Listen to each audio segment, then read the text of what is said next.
Ya está conmigo Felipe Vega, voy a conversar con él sobre, ayer le decía a Felipe, ¿cómo hay de sopa para conversar en este país?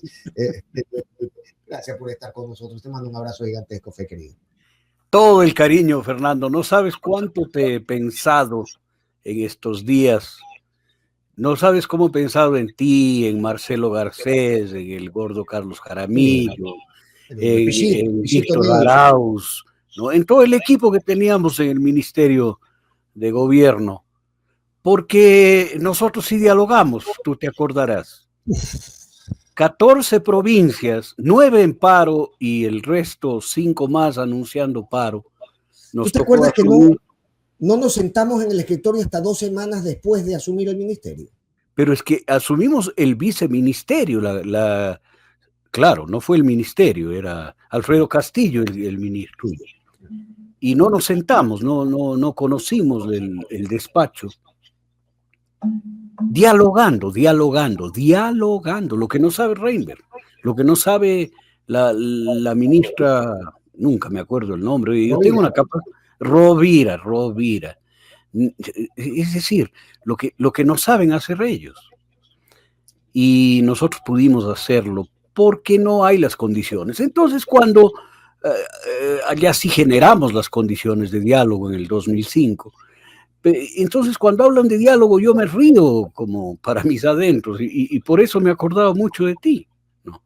De cómo, de qué es lo que hacíamos en esa época. Ese ejercicio que a mí me agarró muy joven, y me desasnó en muchas cosas de la política, ¿no? Nos sentamos, nosotros veníamos del otro lado de la calle, trabajando en presidencia, pero la atención del Ministerio de Gobierno en ese momento te despertaba a conocer un montón de cosas que desconocías del ejercicio político.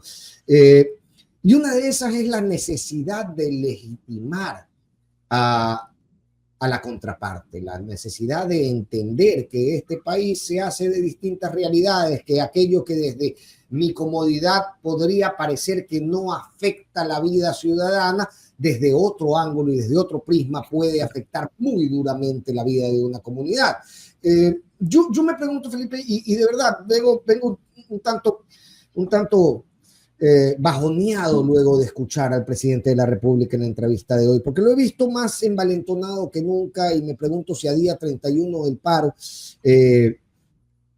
ya podemos reconocer un fracaso en los esfuerzos por hacer que el gobierno nacional escuche, se mire al espejo, haga un ejercicio autocrítico y valide a los contrarios. ¿Es esa la intención del paro, lograr que el gobierno haga un ejercicio autocrítico, o es nada más que un grito de protesta y resistencia que se niega a aceptar la bestialidad con la cual actúa este gobierno? Bestialidad en todos los ámbitos, Fernando, porque no es solamente la brutalidad de la represión que ha demostrado a lo largo y ancho del país, sino la estupidez de las mentiras, la manipulación infame de hacer un operativo con el BM-21, este viejo aparato que lanza cohetes tierra a tierra, que se usó en la guerra del Cenepa, hermano, o sea, anda viendo la edad que tiene y que ya fueron de segunda mano cuando el Ecuador compró esas armas a Nicaragua, ¿no? Para justamente la guerra con el Perú, ver que lanzan precisamente en medio del paro en la provincia de Imbabura, luchando contra la minería ilegal, cuando dejan pasar por alto 15 lugares más en el Ecuador donde hay minería ilegal. Cuando el alcalde de Guayaquil interviene en la comisión de derechos colectivos en la Asamblea Nacional y al día siguiente le dan el vuelto, el cambio, con una acción de una investigación que han venido teniendo. Yo no niego la investigación, no niego la corrupción, no niego que deben actuar, pero ¿por qué justamente en Guayaquil, precisamente en el momento que sucede, tal como el bombardeo con el BM-21 a las montañas de Buenos Aires, acá en Imbabura. Es decir, son cosas demasiado coincidentes para los que leemos la política, mi Fernando. Y todas esas son acciones intencionadas de un gobierno que no está abierto al encuentro, al diálogo, a la lectura de la realidad y de las manifestaciones de la sociedad ecuatoriana. Le importan un verdadero pepino, le importan un real comino y puede permitir, no con el uso de la fuerza, porque ha tratado de impedirlo con el uso de la fuerza, puede permitir que un conflicto como el que estamos viviendo se mantenga por 31 días y no tenga visos de solución. Esta es la condición bestial refiriéndome como irracional de un gobierno que no solo es incapaz, sino que tiene un enfoque absolutamente equivocado, errático, confuso, como tú bien dices, el señor Reinberg hablaba en castellano, pero alguien que explique lo que está diciendo, ¿no? Este réclame tuyo se aplica perfectamente a todo el gobierno nacional. Que yo creo que es también uno de los mayores logros, de los mayores no sé, las mayores conquistas del gobierno, ponernos a escuchar a personajes como Rovira, como Lofredo, como Reinberg, como Alarcón, como Morillo. Es decir, ha reducido la política a estas voces, ¿no? Y parece ser que las ideas, las voces que plantean desde el conocimiento, desde la academia, desde el ejercicio de la observación política por décadas, no parecen ser las válidas. Las válidas parecen ser una parecida que sale diciéndole al alcalde de Guayaquil: oye, usted me tiene miedo a mí. Y ahí hay un ejercicio, claro, ¿no? Y ahí hay un ejercicio también, creo yo, que planificado desde Carondelet, ¿no? Vamos a poner vocerías que puedan repetir textualmente la línea que yo les envío y que me resulten muy fusibles, además, porque si se va mañana Inés Alarcón, no pasa nada. No pasa si nada. Se va la voz de la señora Rovira, no pasa nada. Pasado mañana no nos acordamos de ella. Entonces, también el gobierno ha podido proteger su discurso utilizando esta serie, este escuadrón de fusibles, este ejército de terracota de gente fusible y no muy capaz. Oye, yo creo que son viejas recetas que están aplicando. Hannah Arendt, esta filósofa de la política de origen judío, yo no sé si vivió en Argentina, creo que sí, o en México, no estoy seguro, no conozco bien su biografía, pero ella dice una cosa que es brillante. Dice, cuando el gobierno miente, el efecto no es que no le creas al gobierno, sino que dejes de creer en la verdad. ¿No es cierto? O sea, la mentira hace que dudes de la verdad y ya no creas la verdad. La degradación de la política, para parafrasear a Hannah Arendt, me corrige la Sol y dice, vivió en Estados Unidos. Para parafrasear a Hannah Arendt, la degradación de la política lo que hace es, de los políticos, hace que en el alma de las personas se degrade la política. Y digan, no, la política es toda una porquería porque ven a gente como esta, ¿no? Pero en la vereda del frente, mi querido Fernando, habemos un montón de gente que, modestia aparte, yo creo que estoy más calificado que cualquiera de ellos, ¿no? No estoy compitiendo, no voy a ser candidato a nada, ni pretendo ser ni funcionario ni candidato, pero es notable. Pues. Es algo notorio. Es como que Messi llegue a observar un partido de Serie B y se mire al de al lado y le diga, modestia aparte, yo creo que juego mejor que ellos. No, es obvio, es evidente. El asunto es que tienen todos los focos, todas las cámaras, todas las luces puestos en quienes están en cancha el día de hoy y olvidando a aquellos que podrían aportar más desde fuera. Es decir, a la derecha global, y esto no es invento del señor Noboa, a la derecha global le interesa que la verdad se deteriore, porque la verdad es que ellos son indeseables para un país. Si la verdad campearía, seríamos libres de ese tipo de gente. Segundo, les interesa que se degrade la política, porque la política es un gran obstáculo en el cumplimiento de sus objetivos. les interesa degradar la ética. Es decir, si alguien sale a protestar por una injusticia manifiesta, como que nos suban el precio del diésel, sin que haya razón para subir el precio del diésel. Los funcionarios y técnicos de Petroecuador y Petrocomercial han demostrado que no hay el tal subsidio al diésel, ¿no? Que no hay, que es una referencia, en Suiza vale $4.50, entonces estamos perdiendo plata vendiéndolo en $1.80. Claro. Entonces, no es que hay un subsidio, hay un referente absurdo frente a eso. Somos un país petrolero. Quiere decir que cada plátano, cada banano, aquí debería venderse en $1, como se vende en Emiratos Árabes. Pues. Pero si somos un país bananero, o sea, que cada papa se venda al precio de Alaska, pero por Dios santo, esa no es la lógica. No. Ahora, sí, sin embargo, es en esa lógica donde reposa el discurso de gobierno. Hoy el presidente se ha dedicado buena parte de la entrevista con Rivadeneira a decir, hey, el crecimiento económico es significativo, nosotros vamos a crecer muchísimo más que nuestros vecinos. Incluso tiene una parte, ya te la voy a buscar para ver si la vemos juntos, es un cortecito muy pequeño, en que dice que la pobreza han logrado reducirla al 24% y por eso es que están desesperados los correístas, por eso es que están desesperados los dirigentes indígenas. ¿Hay cómo solventar este discurso? ¿O no importa no solventarlo porque el titular está listo y eso es al final lo que pega y el día de mañana, tan fusible como las otras personas que acabamos de mencionar, son los titulares? Nos olvidamos muy pronto. Pedro Donoso, con el cual no coincido políticamente, pero con su padre sí, con su padre acordarás tú de Maximiliano Donoso y Vallejo, ¿no? Una mente vacancísima y un tipo para sentarse una tarde a charlar y tomar de filigranas. Yo sí soy muy amigo de Pedro, quiero mucho a los de yo no tengo el gusto de conocerle a Pedro, pero admiro muchas cosas que él dice. Y una de las que más admiro es la lectura que él hace de que este es un gobierno de titulares. Es decir, que funciona para el titular. Nada más, no le importa nada más. Entonces genera un titular y se da por servido. No le interesa la realidad, no le interesa que después se desgrane la afirmación que hicieron, lo que le interesa es el titular. Y tiene toda la razón, absolutamente toda la razón.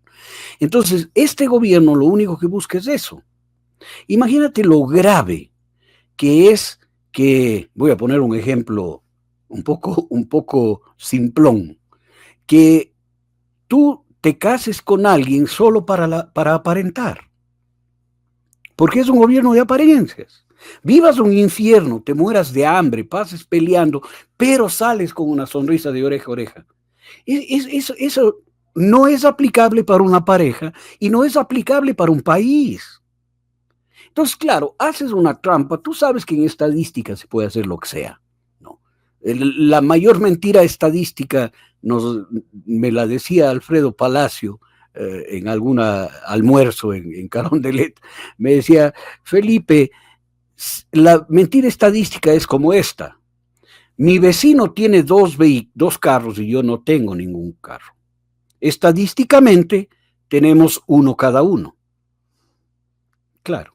O sea, estadísticamente yo puedo demostrarte... Hay 2 habitantes, hay 2 vehículos. Hay 2 vehículos, uno per cápita. Se acabó. Hemos mejorado la economía. Obviamente, con relación al año anterior, donde la economía se fue al quiebre peor de toda la historia.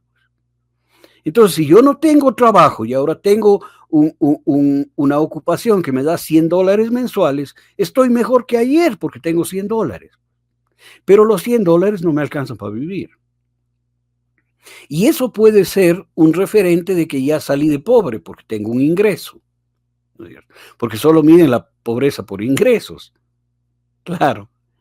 Y no miden la multidimensional, pues, ¿no? Y hay algo que me parece que el gobierno no consigue conectar, no sé si de forma voluntaria o más bien por falta de lectura. Y es que el presidente no solamente habla de grandes cifras económicas, sino que habla de grandes cifras bancarias. Habla de que este es el año más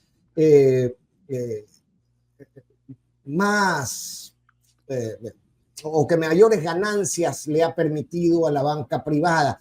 Ellos que dicen que combaten economías criminales, que llevan armamento pesado a bombardear un cerro. Quiero hablar de eso contigo también, porque yo no conozco esa zona. Yo quisiera tal vez que nos comentes un poquito más sobre lo que fue este operativo o lo que tú percibes de él. Pero el asunto es un gobierno que tiene en la punta de la lengua que combate a las economías criminales, luego respalda su eficiencia siendo gobierno en que la banca privada tiene ingresos mayores que cualquier otro año en la historia y uno puede preguntarse muy rápidamente, ok, ¿por qué? ¿Por qué? Si venimos de un 2024 donde tuvimos 14 horas de apagones, ¿por qué? Si más bien parece que el mercado luce más contraído y deprimido, ¿por qué los bancos están ganando tanto dinero? Y aquello que aquí en Guayaquil revienta un petardo, el que sea, un fosforito, y hablan de las economías criminales que lo financian, pero no pueden hablar de la muy alta probabilidad de que estas cifras bancarias que exponen como respaldo de su muy buena gestión supuestamente tengan que ver también con la invasión en el mercado de dineros correspondientes a economías criminales. Mira, yo creo que no soy economista, pero bueno, algo se huele, ¿no? El ejemplo que yo pondría es el de la pandemia. En la pandemia, todas perdimos, menos las farmacéuticas. Las farmacéuticas ganaron en la pandemia más de lo que han ganado en toda la historia de la humanidad. Pues. No estoy diciendo con ello que las farmacéuticas, no. Las farmacéuticas se enriquecieron con la pandemia. Porque en el capitalismo, unos se enriquecen con las pérdidas de otros, porque la economía, decía algún economista, profesor mío en la universidad, la economía suma cero. La plata de un bolsillo pasa a otro. ¿Ya? ¿Por qué la banca se enriquece en una situación tan grave como la que vivimos? No solo por la economía criminal, mi querido Fernando, que según he escuchado está alrededor de 4.000 millones de dólares lo que se lava en la banca nacional, que es más o menos lo que en remesas envían nuestros migrantes. Pero eso no alcanza a explicar las ganancias excesivas de la banca. ¿Qué podría estar explicando esto? El endeudamiento externo del Ecuador. Un endeudamiento que pasa de 40.000 millones a 98.000 millones. ¿Por dónde va esa plata? Esa plata no hace un salto al sistema financiero nacional, pues. Llega al Ecuador y se divide, reparte en el sistema financiero para salir inmediatamente del país. Este es el gran drama de Argentina. Toda la plata que le llega está mediodía o media hora y vuelve a salir. Igual sucede en el Ecuador. Eso no se ha revertido en obras, no se ha revertido en mejora de la situación económica, de la salud, de la educación, de la inversión, no. Ha entrado y ha salido, ha hecho un dumping por aquí, un salto, ¿no? Pasando por la banca. Esos dineros son mucho más que lavado de dinero en la banca nacional. Claro, o sea, hubo un día, por ejemplo, en que se otorgaron 1.000 millones de dólares y por la tarde salieron 800 para pago de deuda. Del registro de depósitos van a quedar esos 1.000 millones de dólares que motorizan a la economía. No estuvieron ni 12 horas. Claro, mi querido Fernando, así funciona esto. Ahí están las ganancias. Ahí están las ganancias. Entonces, todo esto es un sistema, un embudo, en donde todo va a un grupo cada vez más oligárquico, más plutocrático, más reducido, casi a una familia, o a 2, o a 3 en el Ecuador. Todo para allá. Ese es el modelo. Lo demás deja de ser sustantivo. Lo demás se maneja con la prensa, la opinión pública, los titulares, y si es que no funciona eso, con el uso indiscriminado y brutal de la fuerza, que es lo que acaba de anunciar hoy con Miguel Rivadeneira el señor Noboa para Imbabura, en donde con un despliegue de fuerza inusitado va a limpiar y liberar las carreteras entre hoy y mañana acá en Imbabura.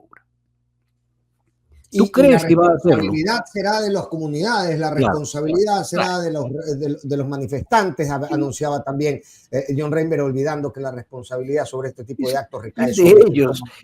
Claro, y organizaciones como Human Rights Watch está perfectamente clara en lo que sucede acá. Y Amnistía Internacional lo mismo. Y Derechos Humanos de Naciones Unidas también. Están absolutamente claros de lo que está sucediendo acá y están con los ojos puestos en lo que va a suceder en Imbabura entre hoy y mañana, según anuncia el presidente. Y la pregunta es, ya con la experiencia que tuvimos nosotros, mi querido Fernando, ¿crees que eso va a solucionar algo? No va a dar solución al paro. No ciertamente el problema de fondo, pero necesita comprar 3 semanas. No, y creo que tal vez... Mira, la gente no se va a desmovilizar, no se desmovilizó con la represión del día martes de la semana anterior, con 7,000 soldados, helicópteros, policías, disparos, y la gente no se ha desmovilizado, mi querido Fernando. Aquí hay un grupo, yo vivo en la parroquia Imantag, hay un grupo marginal que trata de ser representante del pueblo quichua, y que no alcanza a hacerlo, que anoche dio por terminado el paro y enseguida la organización de las comunidades, que es la UNORCAC, les desautorizó inmediatamente. ¿No? O sea, aquí no hay una capitulación, no hay un fin de la resistencia, más bien la gente cada vez se suma más y se molesta más con un gobierno. Oye, los indígenas aquí de la comunidad oían, escuchaban la audiencia del día de ayer en Quito con los 11 acusados de terrorismo. Y su dolor, su molestia ante la injusticia, ante el que ni siquiera les permitan hablar en quichua, no sabes la dimensión que tiene. Pero es que el gobierno no lee estas cosas. El gobierno ese dolor se puede transformar en resignación o se puede transformar en acción. El asunto es qué tan fuertes se revelan a día de hoy, luego de 31 días de villanización, de tragar gas, de ser invadidos en sus comunidades, de ser violentados y criminalizados cada vez que alguna vocería de gobierno abre la boca. ¿Qué tan fuerte está la unidad primero que se ha tratado de romper a través de estos ejercicios de supuesto diálogo? ¿Y qué tan fuerte está la voluntad también de mantenerse en resistencia cuando lo que vemos es que al menos no está siendo efectivo? Yo decía, a ver, sí, el reclamo es mejórennos las condiciones, el reclamo es deroguen el decreto que quita el subsidio al diésel, los reclamos son puntuales. Pero para todo eso se requiere algo más sólido, más importante, que es que el gobierno tenga la predisposición de escuchar y de sentarse a la mesa, o de rever la decisión del decreto 126. Es decir, ¿qué tan sólida está la unidad y la fuerza de los manifestantes para conseguir eso hoy a día 31, cuando no se ha conseguido en los 30 anteriores? Hoy, a ver, tal vez la premisa, Fernando, está mal construida. La premisa no es ya no es, aquí estamos buscando un diálogo con el gobierno. No, la premisa es fuera Noboa. Esto es lo que yo escucho. ¿No? La premisa es otra. Tengo apuntado aquí, entre lo que dice, claro, lo que dicen las dirigencias de la CONAIE. Pero las dirigencias de la CONAIE están pidiendo misteriosamente un alza del salario mínimo, ¿no? Del salario básico. Y sale Leonidas Issa al paso y dice, eso es un disparate empujado por el dirigente Quispe, ¿no?, que pretende dinamitar este proceso, ¿no?, dando argumentos y poniendo en contra a otros sectores de la movilización. Las dirigencias, desde el inicio de esta movilización indígena, están al margen y tienen papeles marginales frente a las comunidades. Esto lo vengo sosteniendo hace un mes, ¿no?, desde el primer momento. Entonces la premisa ya no es bajen el diésel, porque la gente sabe que no va a bajar nada. La gente está diciendo fuera Noboa y no a la consulta popular. Eso es lo que está diciendo. Entonces, eso tiene otra cara, ¿no? Esto tiene otra cara. El problema no es que el gobierno no está abierto al diálogo, sino que el Ecuador no se vuelve solidario con la lucha de fondo de las comunidades indígenas, no de las dirigencias indígenas. Y esto les deja de alguna manera solos, pero están solos en su tierra. Hay que leer, mi querido Fernando, volver a leer el Boletín y Elegía de las Mitas del gran César Dávila Andrade. Y después de todo el horror que narra de cómo les castigaban brutalmente, ¿no?, en Tixán y en las haciendas, termina diciendo: yo soy Juan Atapam, Yotam, y dice, volveremos. ¿No? Esos versos finales del Boletín y Elegía de las Mitas reconocen una condición del pueblo indígena ecuatoriano. No se derrota. Ante cosas peores no se ha derrotado en 500 años, mi querido Fernando. Y hoy está en una lucha de ellos por la patria. Es una lucha contra el racismo, Fernando, contra el segregacionismo, contra el odio. Esto es lo que no se están dando cuenta. Este no es un problema del señor Vargas que dice lo que se le antoje. Este es un pueblo, la base, las comunidades hartas del racismo, hartas de la marginalidad, hartas del abuso, del maltrato, de la pobreza. Oye, y no son gente, no es el indígena de los años 60, 50, analfabeto, descalzo, casi subhumano, pues. O sea, son sociólogos, antropólogos, economistas, médicos, ¿no? Son gente que habla 2, 3, 4 idiomas. Son gente que conoce el mundo. Y están reclamando un espacio en el concierto nacional. Es que esto no se dan cuenta de lo que está pasando en el Ecuador hoy.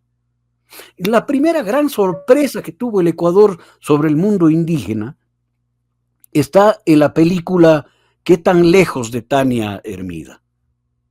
Cuando llegan los indígenas jóvenes del Cañar en motos, lamentablemente ahí actúa el impresentable del Fausto Miño, ¿no?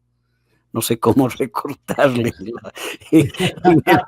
Pero bueno, la primera gran sorpresa del Ecuador sobre una realidad, estamos hablando hace 2 décadas, hermano, casi, ¿no?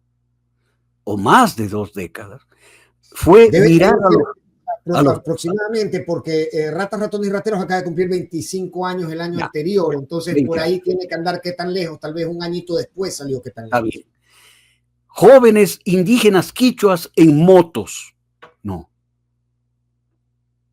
Y el Ecuador dijo, oye, ¿y estos de dónde son? ¿Son chicanos? ¿Son de las reservas indígenas de Norteamérica? ¿Quiénes son? Y son cañaris, ¿no? Ese ser indígena ha venido pujando por manifestarse y ser reconocido por el país. Y eso no sucede, Fernando. Entonces la protesta no está limitada al problema del precio del galón de diésel.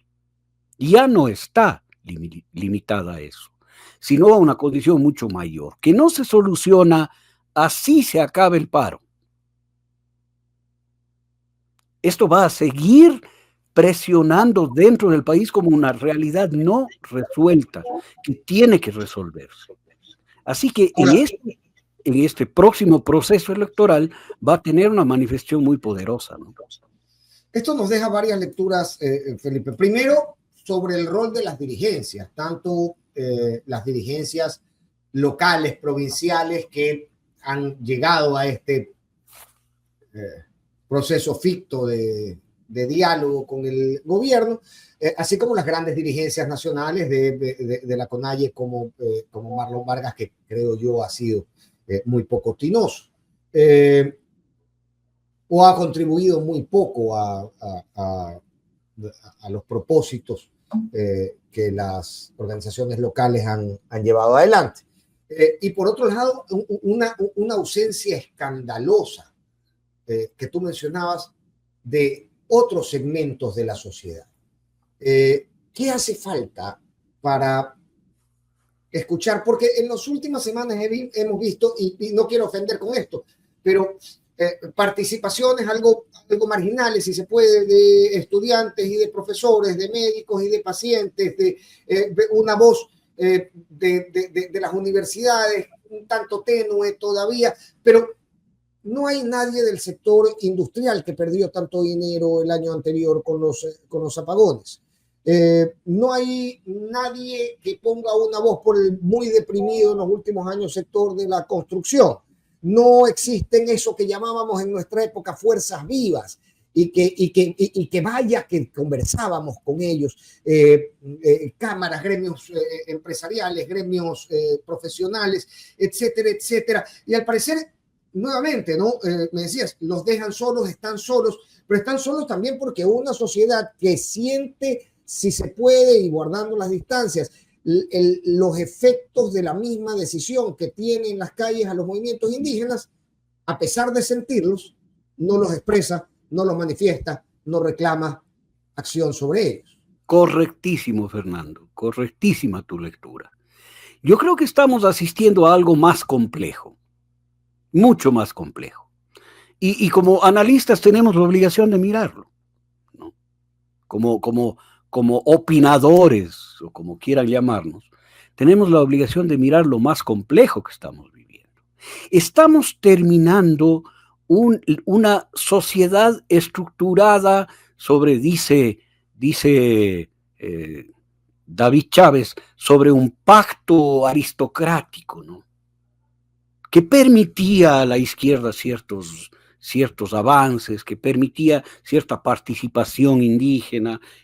Estamos viviendo la ruptura de esa sociedad, en donde las cámaras, los representantes empresariales eran fuerzas vivas con enorme autoridad y poder.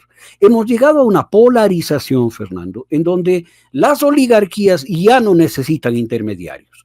Se acabó todo León Febres Cordero en el Ecuador.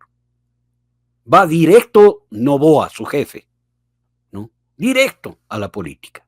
Se acabó Rodrigo Paz. Y los recaderos de la oligarquía. Ya no son estos gigantes como León Febres Cordero, sino la señora Alarcón. Claro, o sea, son empleados, son conserjes, ¿no? Ya no son insolentes recaderos, ahora son sus conserjes. ¿Ya? Obedientes. Y ya no son ni recaderos, son limpiapisos, ¿no? Y ahora es directa la oligarquía administrando y gobernando sin intermediación ninguna. Lo empezó Guillermo Lasso, que era una especie de colibrí que volaba alrededor de los políticos ecuatorianos como Lucio Gutiérrez, Yamil Maguaz. Ahí andaba, ¿no? Flotando alrededor y logrando canonjías para el sector bancario. Después ya no, él directo a la presidencia. Y ahora Noboa. No tienen intermediación ninguna.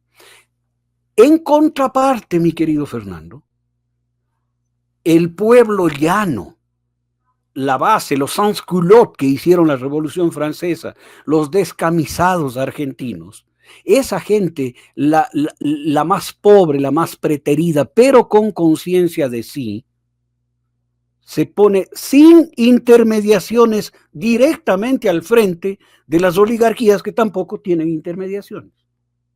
Estamos viviendo hoy este Ecuador de clases que se enfrentan directamente como clases. Aquí en Imbabura estamos viviendo eso, la oligarquía enfrentada a los indígenas. como se enfrentaba el dueño de la hacienda usando a toda la fuerza de sus guasicamas a los trabajadores del campo, como se enfrentaba el gran cacao contra los campesinos montubios usando toda la fuerza de sus ejércitos, ¿no? Esto es lo que estamos viendo. Como se enfrentó el Estado, y ahora que cumplimos 100 años. ¿Cuántos años? Estoy tratando 200. de recordar. 200. No, ¿de cuál? Me refiero al evento de los trabajadores en Guayaquil y a la... 15 de noviembre. 15 de noviembre del 22, y cumplimos en el año 22 100 años. 100, claro, 103 años. Que obtiene una respuesta del Estado que parece que hace lucir como que no hemos avanzado mucho. Claro, es decir, esto es lo que estamos viviendo, mi querido Fernando. ¿Qué hace la clase política ahí? Quedar marginada o sumarse a la contradicción fundamental de las clases. O sea, aquí ya no podemos hablar con rositas de que sí, que vamos a la política pública. No. Aquí o estás en un lado o estás en otro lado.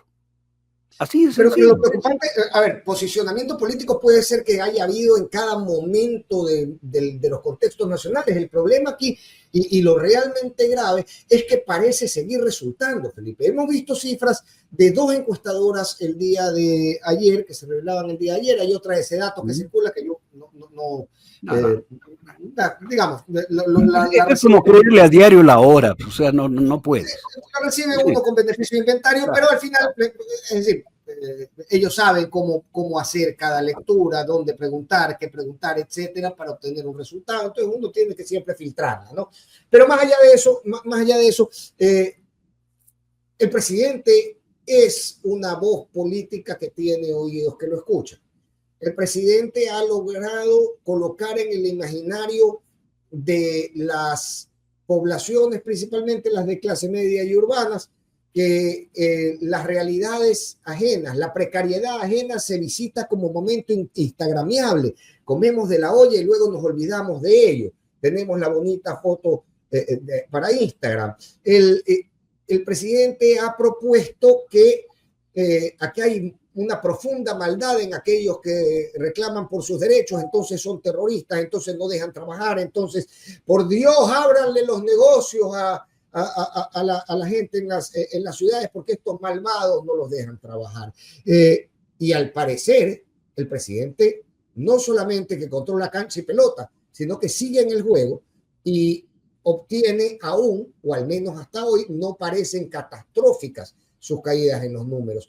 Cuando uno, desde donde yo observo la política, podría esperar que así lo fueran o que ese fuera el efecto directo de la realidad nacional. Mira, el mismo David Chávez, aquí yo le tengo una admiración realmente profunda. Es fantástico, David, pero no viene para la contra. Invítalo, dile que me pare bola. Ya voy a hablar en tu nombre.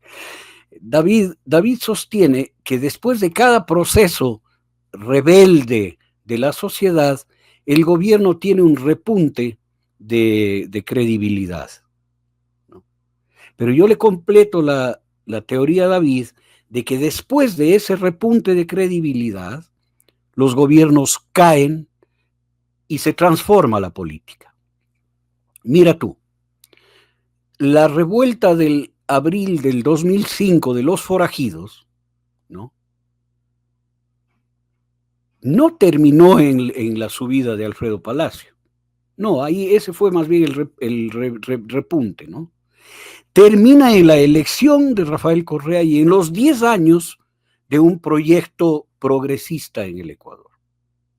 O sea, forajidos, no, escapa Lucio Gutiérrez, sube Alfredo Palacio y luego viene un proceso de transformación política en el Ecuador, de 10 años. La revuelta de octubre del año 19, el levantamiento indígena, no alcanza a derrocar completamente al señor Moreno por la pandemia, que desmoviliza al Ecuador. y es un elemento no previsto que modifica los escenarios políticos y los escenarios de la sociedad. Eso nos lleva a la elección del señor Lasso. ¿No? Elegido el señor Lasso, viene el levantamiento de junio del 22. No logra derrocarle al señor Lasso, pero el señor Lasso enfrenta un juicio político de destitución en la Asamblea que no se concreta gracias a la intervención del grupo del señor Quispe, Salvador Quispe. Otra vez, lo dice Leonidas Issa, no lo digo yo. Leonidas Issa lo ha denunciado ayer lo ha denunciado. Pero va a una muerte cruzada.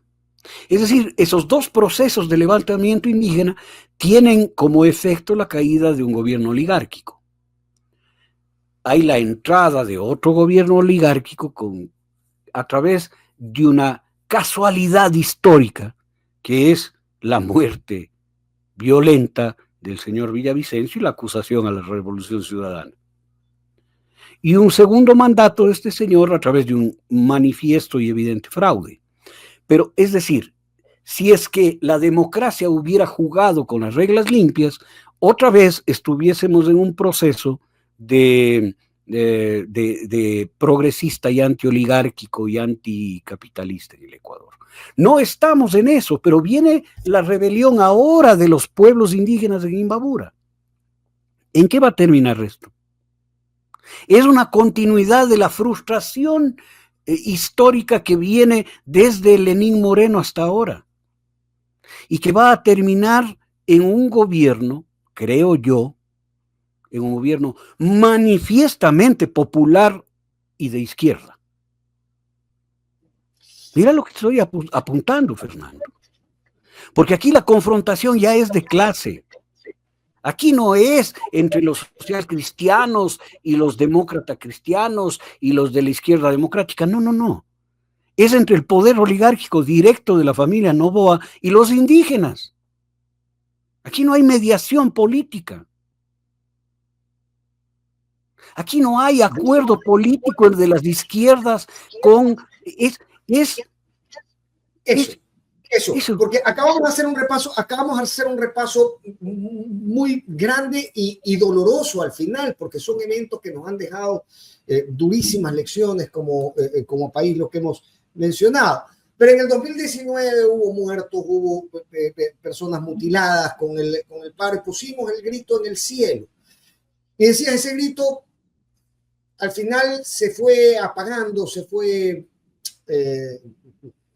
atenuando por el advenimiento de un fenómeno mundial como fue el COVID, pero que también nos reveló que el Estado en el Sistema Nacional de Salud Pública había sido entregado a unos cuantos sinvergüenzas. Claro. Y pusimos el grito en el cielo de nuevo y dijimos, pero ¿cómo puede ser? Y cuando llegaron las medicinas, esos mismos sinvergüenzas eran los primeros en la fila y decíamos, pero ¿cómo puede ser? Y volvimos a salir en el 2022 y luego ha callado el 2022. Yo siento que todo esto que venía acumulado y que venía manifestándose, al final terminó por, primero, creo yo que estamos en la misma línea para pensar que en el 2021 una izquierda unida podría haber derrotado a Lasso. Creo que estamos en el momento para pensar que en el 2023 una izquierda unida, bueno, tal vez el 2023 tiene otras particularidades, pero en el 2025 ciertamente una izquierda unida hubiera derrotado masivamente a Daniel Noboa, creo yo, al menos en mi lectura. Y el asunto es que parecemos olvidarnos de esto, Felipe. Parece que estos dolores no nos han dejado una marca lo suficientemente dolorosa. Fíjate qué grave lo que estoy diciendo.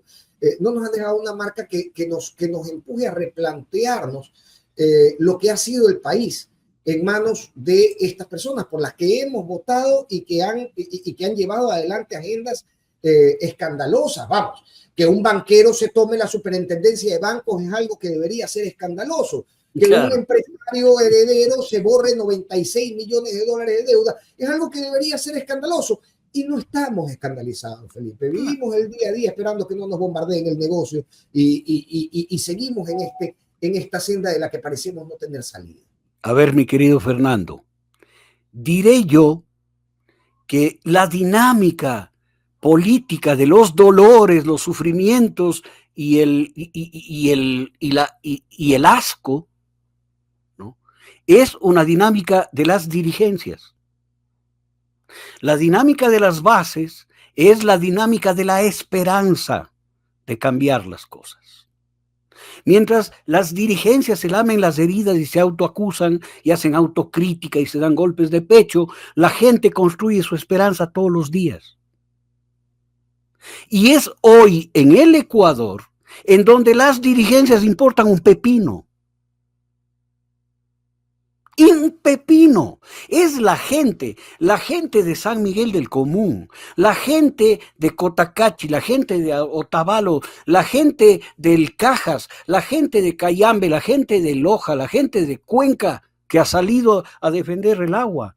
La gente. Entonces, si ese es el momento, es momento también de replantearse las jerarquías en estas organizaciones y el poder de las dirigencias. Pero por supuesto, Fernando, si eso yo estoy cuestionándolo de frente, porque las dirigencias dejaron de ser importantes en el Ecuador. En un Ecuador en donde las dirigencias fueron las que pactaron, atenuaron, se acomodaron, apoyaron, se alinearon, se desalinearon y que este rato no tienen voz. Yo he visto este proceso ventajosamente y agradezco la oportunidad en la vida. He visto este proceso desde la comunidad indígena en la que vivo, de cómo fueron construyendo desde la base todo lo que estamos viviendo. Y presionaron a sus dirigencias. ¿Qué has oído decir tú a la dirigencia de la Confeniae antes de lo que dijeron ahora hace poco? ¿Qué has oído decir a la dirigencia del Ecuarunari? ¿Qué has oído decir a la dirigencia de la organización a la que pertenece Cotacachi? Nada. La FENOCIN, ¿qué ha dicho la FENOCIN? Nada.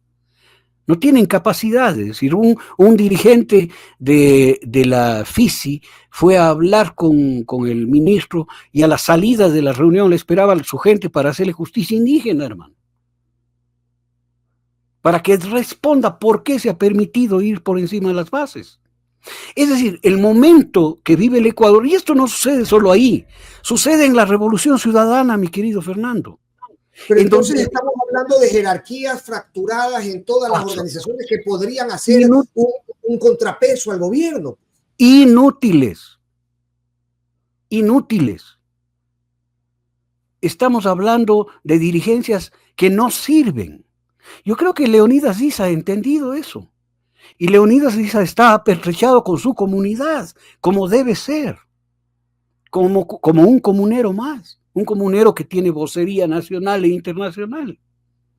Decía el presidente hoy que no tiene efecto Leonidas Issa, que está callado porque Cotopaxi es la provincia que más ha crecido. Está loco, está equivocado como en casi todo lo que habla.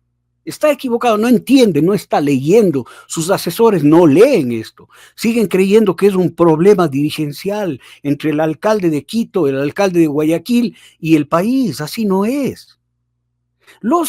Si los dirigentes de la política no tienen este rato peso en la política, peor los administradores, peor los alcaldes o los prefectos. O sea, no tienen ningún papel, ningún rol en la política.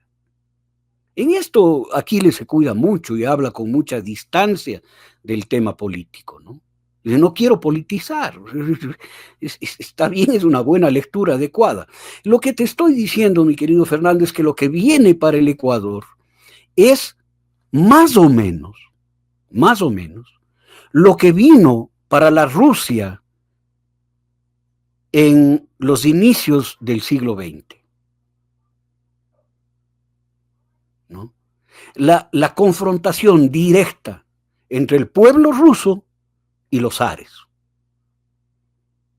en donde las dirigencias del pueblo ruso, en las dumas y todo esto, fueron rebasadas por el poder de los soviets. Que los soviets no eran nada más que las organizaciones de base de los rusos, ¿no? Y el poder de los soviets rebasó a todas las dirigencias mencheviques y socialdemócratas, anarquistas, a todos se les fueron encima. El Ecuador está viviendo eso. Y para frenar eso, mi querido Fernando Ampuero, que eso sí lo lee el Imperio, y lo lee muy claramente, se han empeñado en una transformación de las Fuerzas Armadas y de la policía en el Ecuador. Y de esto es bueno que hablemos. Las Fuerzas Armadas nacieron en el 1829, después de la batalla de Tarqui. Nacieron bajo el ala del libertador Simón Bolívar y bajo la dirección del mariscal Antonio José de Sucre. Por lo tanto, son fuerzas armadas que tienen un origen libertario, libertador. Y después se profesionalizan en manos del general Eloy Alfaro Delgado, cuando trae asesores italianos a profesionalizar al ejército ecuatoriano. Y después se crea la Fuerza Aérea, etc., ¿no? O sea, tienen origen libertario y revolucionario las Fuerzas Armadas del Ecuador. Pero fueron construidas en base a una idea obsesiva y única, desde la batalla de Tarqui: luchar contra el enemigo del sur, el Perú. Y en base a eso desarrollaron una posición nacionalista en relación con la gente. Acuérdate que la idea de crear fronteras vivas en la Amazonía era una idea de las Fuerzas Armadas. Por lo tanto, una vinculación directa con la población. Pues bien, esa condición se acabó el día que se firmó la paz con el Perú. Y las Fuerzas Armadas quedaron sin norte, sin función, sin misión en la vida, sin un lugar para ocupar en este contexto nacional que es el Ecuador. ¿Cuál era el rol de las Fuerzas Armadas? Claro, les mandaron a la frontera norte cuando hicieron la constituyente en un cuartel del año 98. Les mandaron a la frontera norte a luchar contra el narcotráfico y les pusieron a luchar, claro, para medio ver si se iban al servicio del Plan Colombia, cosa que no terminó de concretarse porque las mismas Fuerzas Armadas se negaron a aquello, no, me consta su negativa, y a apagar incendios forestales, a eso les dedicaron, ¿no es cierto? O sea, se quedaron en el limbo. Pues bien, ahora, desde el Imperio, les dan un rol policial. Ya, no se preocupen de la defensa nacional, preocúpense del control y la lucha contra el enemigo interno que vuelve a existir después de que se lo había sacado de la doctrina de la seguridad nacional y del TIAR que teníamos aquí en el Ecuador, ¿no? Y eso ya admite otras asesorías como el agregado militar israelí que viene exactamente para eso, ¿no es cierto? Para policializar a las Fuerzas Armadas. Bien, ¿qué pasa con la policía? Vamos allá. El creador de la Policía Civil Nacional, que se llamó Cuerpo de Carabineros, es el general Alberto Enríquez Gallo en los años 30. En el gobierno socialista del general Alberto Enríquez Gallo. Ahí se funda la Policía Nacional, con una intención civil, para diferenciarle de las Fuerzas Armadas. No es un ejército, es un cuerpo civil, de guardias civiles, ¿ya? Y esa policía, desde María Paula Romo, que iba en la dinámica de ir hacia la civilidad, que empezó con nosotros, acuérdate tú, con todos los circuitos, distritos, etcétera, ¿no? Y la división en pequeños cuarteles, así empezamos, ¿no? Después esto se convirtió en la policía comunitaria e iba con las reformas a las instituciones de seguridad a convertirse en un cuerpo civil, no militar. Pero María Paula Romo le vuelve un cuerpo militar. Es decir, policializan a las Fuerzas Armadas y militarizan a la policía para lograr un cuerpo único, con un objetivo único, mi querido Fernando, que es reprimir la lucha y la protesta ciudadana. No más. Y ahora hemos visto que no solo actúan juntos, sino que tienen todo el equipamiento para hacerlo. Tienen tanquetas, tienen armas, tienen inteligencia para eso, son unos tigres para desarmar grupos terroristas, grupos narcopolíticos, no, son expertos en esa cosa. Pero ya no tienen las capacidades de su fundación. Las Fuerzas Armadas no tienen capacidades para la defensa nacional, tienen cero. No tienen sistemas radárico, lo destruyeron. No tienen aviones de combate, no existen. No tienen aviones subsónicos, no tienen. No tienen helicópteros de combate, no tienen. No tienen vehículos blindados para combate, no tienen. No tienen radares de tierra, no tienen capacidades de inteligencia militar, no tienen. No tienen nada, hermano, no tienen armas. No tienen capacidades para la defensa nacional. Pero sí tienen armas para la represión. Y están súper equipados. Bien, la policía no tiene capacidades para luchar contra la delincuencia. Ninguna. Ninguna. Pero tienen todas las capacidades para reprimir. Es decir, no es un problema de equipamiento, Fernando, lo que estamos viviendo. Estamos viviendo un problema de misiones. La misión de las Fuerzas Armadas cambió, la misión de la policía cambió, y cambió porque la oligarquía que gobierna directamente quiere un cuerpo pretoriano de represión a su enemigo real, que es su enemigo de clase. Su enemigo de clase es la gente pobre, es el indígena, es el poblador. Ya dejémonos de pendejadas en esto, hermano. Ok, pero si tenemos entonces una policía y unas Fuerzas Armadas que desdicen de su principio fundamental, y fundamental quiero decir fundacional y fundamental. Si no es de armamento, si no es de depuración, entonces, ¿cómo se reconcibe de aquí para mañana y para lo siguiente, para lo venidero, una fuerza pública que atienda lo que tiene que atender y no las apetencias, voluntades, caprichos e impulsos del político de turno? Fe, te voy a pedir, porfa, que dejemos en suspenso esa respuesta, porque acaba de hablar Marlon Vargas. Yo creo que ni tú ni tú hemos visto, porque acaban de publicarla. Me gustaría verla contigo si es que tienes el tiempo. Dale, encantado. Pongámoslo entonces en pantalla, doña Prodo. Además, doña Prodo estaba severa conmigo. Oye, hermanos y hermanas de los pueblos y nacionalidades del Ecuador. El reciente anuncio del presidente Daniel Noboa sobre la intervención en Imbabura con toda la fuerza del Estado nos causa profunda preocupación.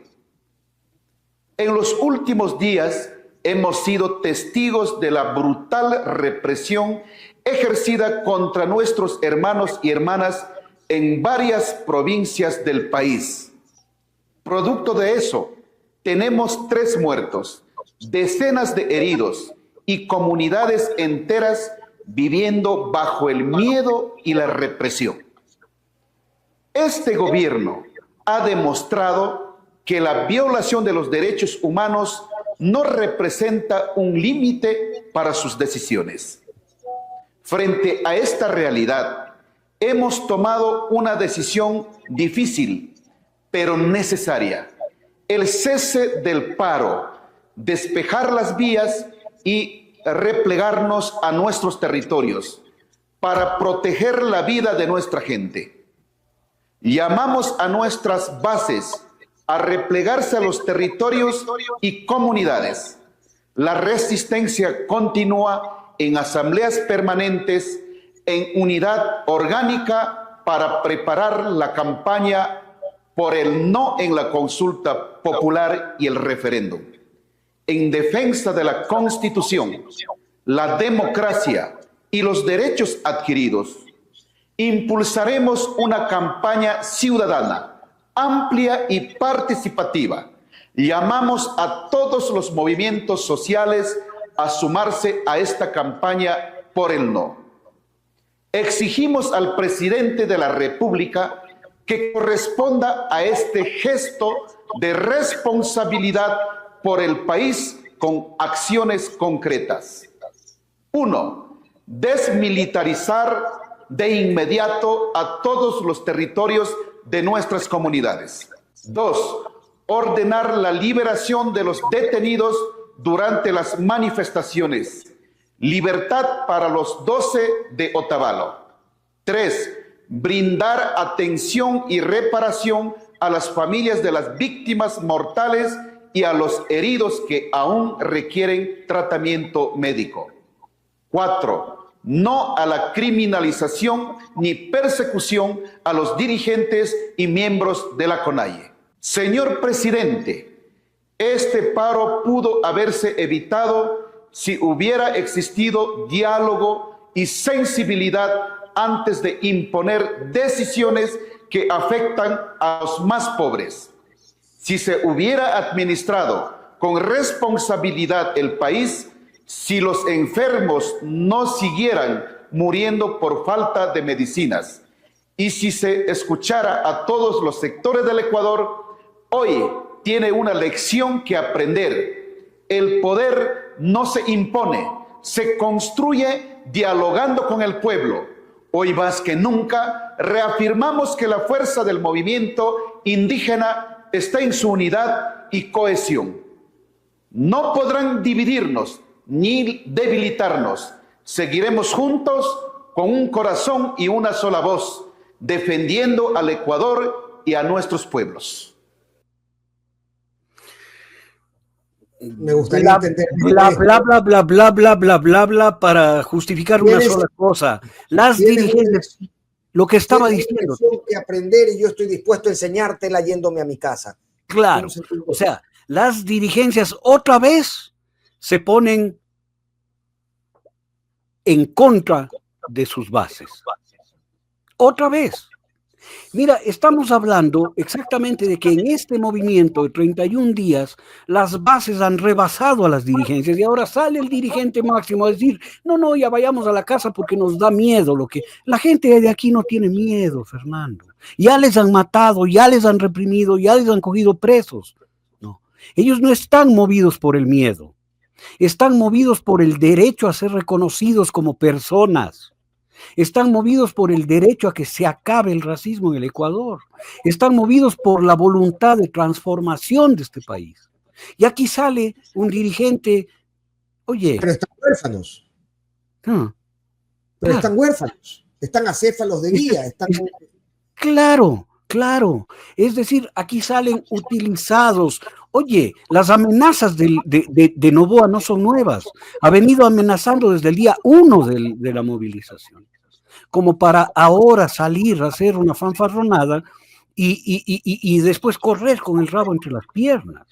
¿No? O sea, esto ratifica lo que estábamos hablando, mi querido Fernando.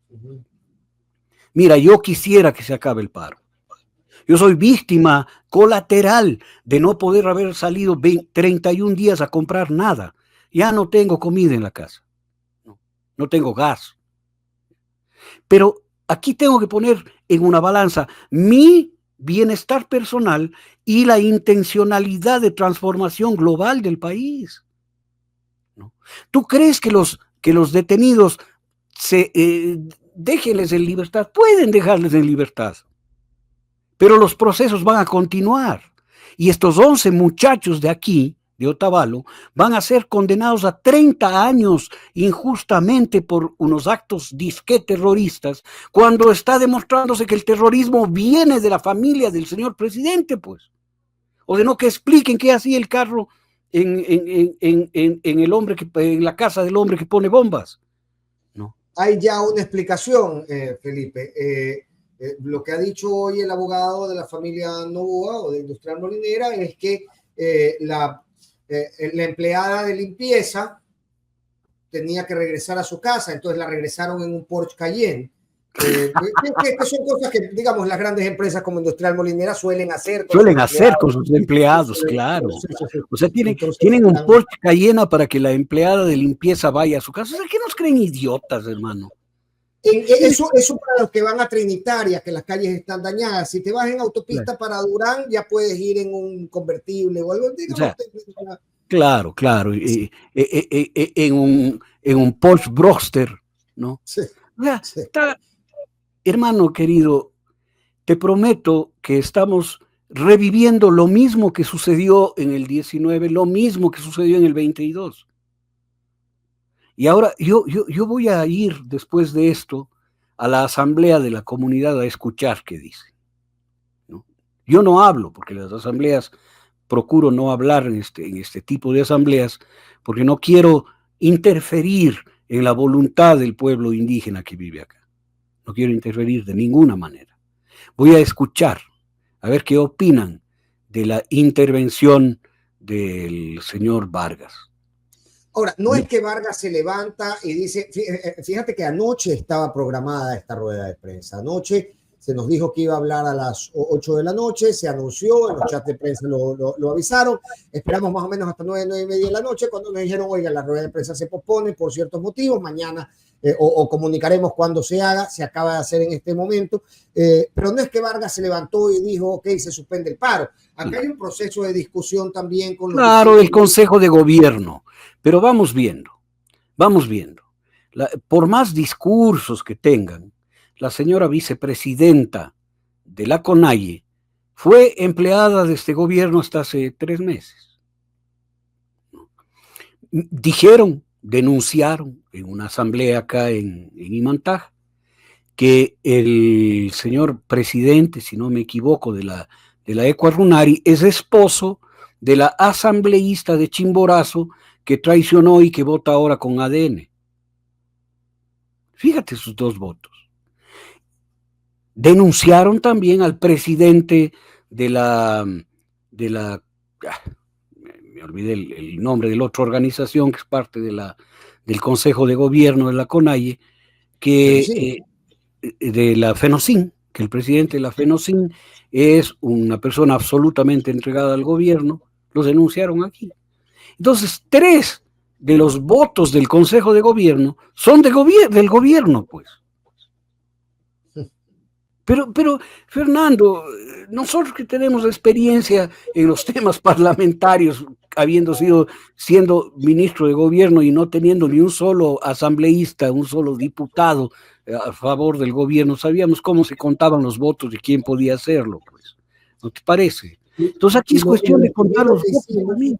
Y lo primero que hicimos en este mismo ejercicio que señalábamos al inicio de la entrevista, para cerrar el círculo, fue reunirnos con los jefes de bancada, reunirnos con los jefes de bloque, explicar qué queríamos, acoger sus aportes a la discusión y procesarlos e incorporarlos en aquello que se podía, negociar estos otros que no se podían. Es decir, había ese ejercicio hoy inexistente. Pero es que lo que llama la atención es que aún inexistente tiene efectos para favorecer los propósitos del gobierno. Y al final del día, si es que el señor Vargas no logró, mediante su participación activa durante las manifestaciones y el paro nacional, presionar por la liberación de los 12 de Otavalo, vamos a ver si lo consigue ahora desde su casita y desde sus comunidades. Será la misma historia de las víctimas del 19 y las del 22, ¿no es cierto? O sea, olvídate, y las de antes, la misma historia. Por eso los pueblos terminan hartos y terminan reventando de formas inesperadas, mi querido Fernando. Por la falta de capacidad de lectura de la realidad de las fuerzas políticas de un país. Yo creo que hoy se abre la puerta a una nueva historia en el Ecuador. Historia que no se acaba con el no en la consulta, ¿no? Historia que traerá gobiernos diferentes a este país. Como trajo la revuelta de los forajidos 10 años de un gobierno inesperado, porque nadie se imaginaba que Rafael Correa iba a ser presidente. Más aún sin candidatos a diputados ni nada, ¿no? Eso más bien le llevó. Habrá que ver qué pasa en la política del Ecuador. Yo te prometo que me voy a mantener alerta y atento a entender la dinámica que viene en el Ecuador, ¿no? Y hay que seguir hablando y hay que seguir analizándola. Puede ser que esté totalmente equivocado Fernando Ampuero. Puede ser que esté equivocado de principio a fin. Pero lo que yo sí sé es que las acciones siempre tienen consecuencias. Habría que entender qué consecuencias vienen, ¿no? Así que, querido amigo, ha sido agridulce conversar contigo porque este tema final no es porque yo me quede sin paro. Te vuelvo a decir, somos gente que podremos salir a comprar comida y medicamentos, ¿no es cierto? Pero somos en principio demócratas que han comprendido que la democracia se hace entre todos y que el hecho de que se concrete la invalidación que ha venido siendo propuesta desde las voces oficiales durante un mes y se llegue a la orilla a la que buscaban llegar, con toda esta agresión, con toda esta violencia ilegítima, con todo esto, con todo puesto en la mira de un proceso electoral. Tengo en pantalla un tuit del propio Midena, Felipe, para despedir, que dice: las bases extranjeras funcionan. Claro que sí, utilizando recursos públicos de una cuenta oficial para hacer ya descaradamente campaña. Ahora ya sin refreno en las calles, ahora ya sin refreno en voces que podrían significarles una incomodidad. Oye, yo aquí me voy a permitir un minutito para darle una lección al señor ministro Lofredo. A ver, páreme bola, señor ministro Lofredo. Primero, la base de Manta no era una base militar en sentido estricto. Vaya notando la diferencia. Lo que usted conoce como base de Manta era un FOL, es decir, un centro de apoyo operacional aéreo, FOL aéreo se llamaba, un centro de apoyo operacional aéreo para las bases militares norteamericanas de Colombia.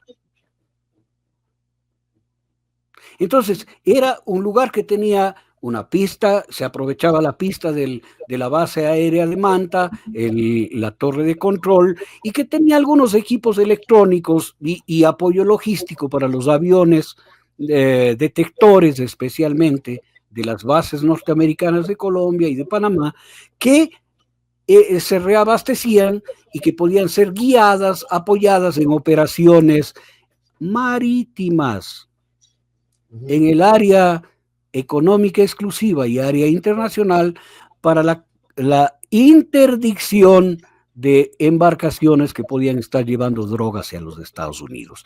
Esos señores de la base supuesta de Manta, del FOL de Manta, no tenían capacidad operacional en las calles para luchar contra la delincuencia, señor ministro. Eran técnicos de ayuda de navegación. No. Y en delincuencia interna más bien las cifras aumentaron. Entonces, ¿cómo puede decir que las bases militares funcionan? No sea, bueno, no sea ignorante, o sea, por Dios santo. Bien, cancha y pelota entonces, Felipe, a partir de ahora y la lectura que se vuelve obligatoria para nosotros para, ojalá la próxima semana o la siguiente, antes de la consulta, podamos volver a conversar para saber también sobre qué terreno pisamos. Balumoso se dice acá en la costa, en el campo. Balumoso, sí. Está balumosa esta nota. Balumoso, sí, señor. Y así luce el panorama, querido Felipe. Sí, pero ¿sabes qué? La gente no pierde con esto. No gana el señor Noboa, ¿no? No gana el señor, no es un triunfo de él, es un triunfo de la manipulación, de la traición, de la maniobra, del dinero, de la compra. Eso es lo que ganó aquí. Ganó la conducta indeseable. Eso es lo que ganó. Sí. Nada más. Bien, querido Felipe, mi abrazo, tú sabes, tú sabes. Ya, yo sé, hermano. Un inmenso abrazo. Yo sé. Gracias. Abrazo. Querido, gracias.